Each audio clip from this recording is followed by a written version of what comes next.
John Deere Hoover potato planter. What year? 1920-ish. Right on. At least. That thing's pretty awesome. Still old and works. They don't build them like they used to. Not at all. This thing gets it done. Might not get it done fast, but it gets them done. And that's the awesome part.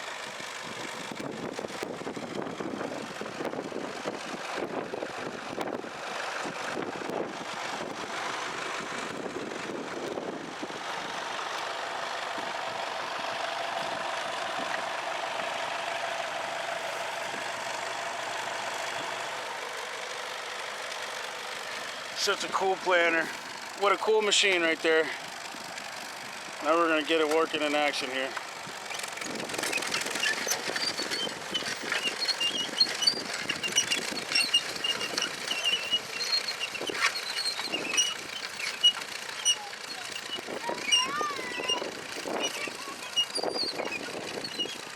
Isaac Wolverton Hoover, born in 1845, grew up on a 115-acre farm in Ox Township, Erie County, Ohio. Growing up, son of a farmer and stonemason, he bought a farm in Avery, Ohio, well known for record-breaking potato harvests. And over the years, got to figure out how to mechanize potato digging, planting. So he designed a planter in 1884 and 85, the winter of 84 and 85. In 1915, Hoover Manufacturing Company offered a whole line of potato grow, 1-row planters, 2-row planters, and then in 1917, the potato sorter, cutters, and fertilizing, distributing attachments. In addition, Hoover sold optional attachments for the digger. John Deere was a distributor for Hoover, and then in 1926, John Deere bought Hoover, and Hoover Company retained possession of the factory at Avery, and then John Deere moved the production from Avery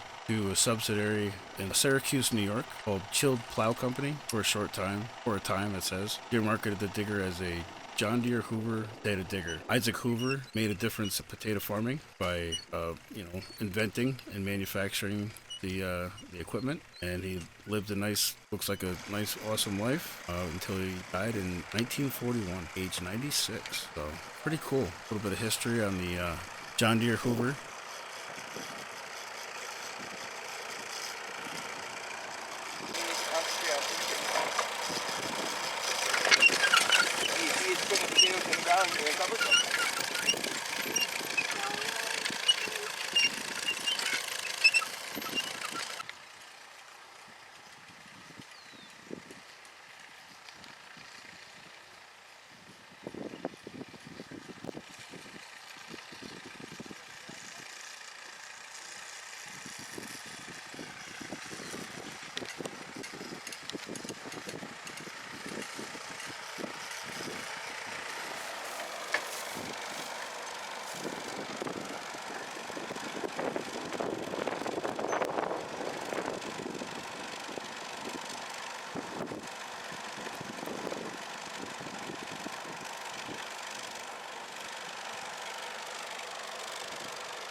I really enjoy seeing this 100-plus-year-old equipment still in action and learning a little bit about the history. I hope you enjoyed this adventure as well. Thanks for coming along. Equipment and learning a little bit about history. Thanks for watching, everybody. Have a good day.